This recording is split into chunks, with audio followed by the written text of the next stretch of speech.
The family of two boys who were arrested by police have been allowed to see the body cam footage of the incident. Now, you might think nothing of it, but this is in fact potentially a big step in holding police to account. Don't get me wrong, I do not for a minute believe that they will show families body-worn camera footage of incidents that will make them look bad. But sharing body-worn footage at all with families of those who have been arrested is actually a big thing.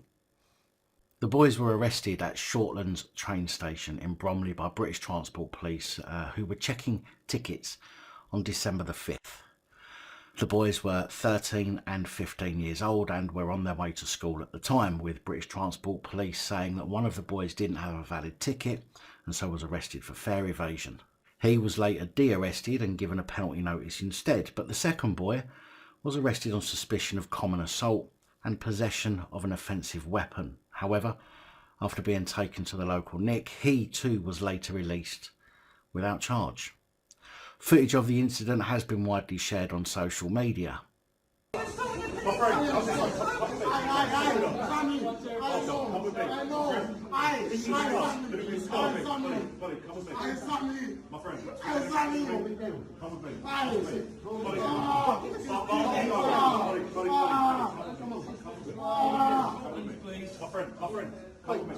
Come with me. Please stop doing that. It's really not helping. You don't understand. The boy's mum, Sabrina, has said that he tries so hard to keep them out of certain environments, like away from the police, to protect them, and I sent them to school. That's all I did. You know, they are guilty of going to school. That's it. I got a call just before 9 o'clock from my 13-year-old son. He was really distressed. He was crying and couldn't speak. After reviewing the footage from body-worn cameras and the footage filmed by a member of the public, British Transport Police said it is confident that officers acted proportionately, and it has also offered the family the opportunity to watch police body-worn camera footage so they can see what happened. They have said that they have referred themselves to the IOPC over the incident, but if they claim to have acted proportionately, then I don't see why they would do that. A British Transport Police statement released on December the 9th said, following the arrest of two teenagers at Shortlands Station on Monday morning, we have been working to establish exactly what happened. Senior officers have reviewed the body-worn videos that were worn by all of our officers involved in this incident. We are confident that our officers acted proportionately and that they were professional and courteous throughout. We have heard the concerns felt by the family of the boys and the wider community. We have offered the family the opportunity to watch officers' body-worn camera footage so they can see what happened. To demonstrate our commitment to ensuring full transparency, we have voluntarily referred ourselves to the IOPC. The IOPC can now decide if there is to be an independent review of the incident, and we will be cooperating fully.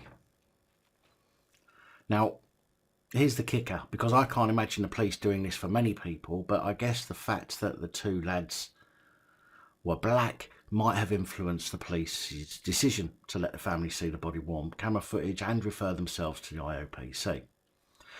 Even if the body-worn camera footage showed nothing untowards, but the incident was police and a white person, you can still bet your bottom dollar the police would not be offering the family to see the footage. And this goes to show the panic and pandering the police now default to when it's an incident relating to somebody from the BAME community. In my opinion, this might well be seen to be a good thing by race advocates, the people who call everything racist, but this is really a very bad situation to be in. Some police will soon be too afraid to stop a black person for fear of repercussions, and that person may well be carrying a weapon. Now, I'm not suggesting for a moment that black people are more likely to carry a weapon than white, as I don't believe it has anything to do with colour, but being afraid to do your job because someone might not be white is a dangerous place to be, and I think if this continues we will get to see just how dangerous as knife crime starts to rise again. It already seems, just from news reports, that many knife offences are committed by people of ethnic background, although that's not backed up with facts, it's just an opinion based on news reports. I do, however, think this is a massive overreaction to two young black lads, but then I have seen similar responses to incidents with honkies, and seems to be simply that the plot are having a boring day and want to get involved in an escalating situation for some excitement. But I don't think for a moment that the initial plot called it in as an emergency just because they had 2 black lads detained. It's more likely, if anything, as I say, that several units were sitting off polishing each other's helmets when they heard a call nearby and so decided to go and get themselves involved. But getting back to the main point of the report, the showing the family of the body-worn camera footage, seems to me to be an attempt at, look, see, we didn't do anything wrong. I told you it wasn't me. We tried to be nice and do our jobs properly. Please don't call us racist. As opposed to trying to just be transparent.